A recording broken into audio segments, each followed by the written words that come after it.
If it was good enough in colonial times, why not in these times? Well, Charlie, I'm going to do everything I possibly can to make sure that one of us takes the oath of office next January. I think that has to be the overriding goal, whatever we have to do. Obviously, we are still contesting to determine who will be the nominee. But once that is resolved, I think it is absolutely imperative that our entire party close ranks, that we become unified. I will do everything to make sure that the people who supported me support our nominee. I will go anywhere in the country to make the case.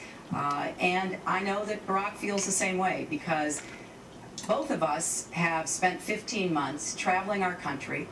I have seen the damage of the Bush years. I've seen the extraordinary pain that people have suffered from because of the failed policies. You know, those who've held my hands, who've lost sons or daughters in Iraq, and those who've lost sons or daughters because they didn't have health insurance. And so regardless of the differences there may be between us, and there are differences, they pale in comparison to the differences between us and Senator McCain. So we will certainly do whatever is necessary to make sure that a Democrat is in the White House next January. All right, I will let this go. I don't think Governor Cuomo has any takers yet. Let me start with a question to you, Senator Obama. Talking to a closed-door fundraiser in San Francisco 10 days ago, you got talking in California about small-town Pennsylvanians who have had tough economic times in recent years, and you said they get bitter, and they cling to guns, or they cling to their religion, or they cling to antipathy toward people who are not like them. Now, you said you misspoke. You said you mangled what it was you wanted to say. But we've talked to a lot of voters. Do you understand that some people in this state find that patronizing and think that you said actually what you meant? Well, I think there's no doubt that I can see how people were offended. It's not the first time that I've made a statement that was mangled up. It's not going to be the last.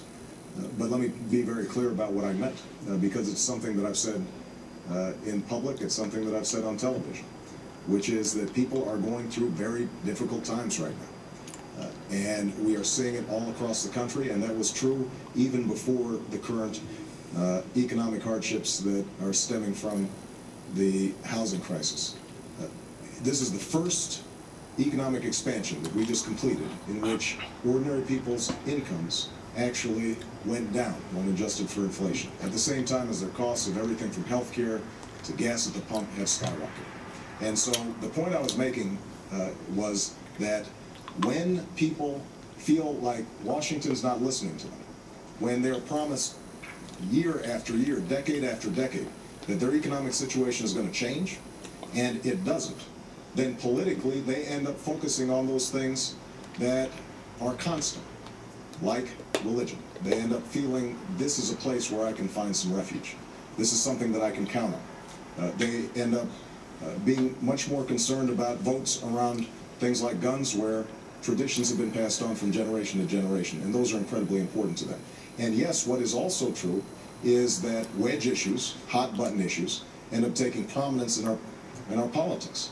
And part of the problem is that when those issues are exploited, we never get to solve the issues that people really have to get some relief on, whether it's healthcare or education or jobs. So this is something that I've said before. It is something that I will repeat again. And yes, people are frustrated and angry about it, but what we're seeing in this election is the opportunity to break through that frustration. And that's what our campaign has been about, saying that if the American people get involved and engaged, then we are going to start seeing change, and that's what makes this election unique. Senator Clinton? Well, I am the granddaughter of a factory worker from Scranton who went to work in the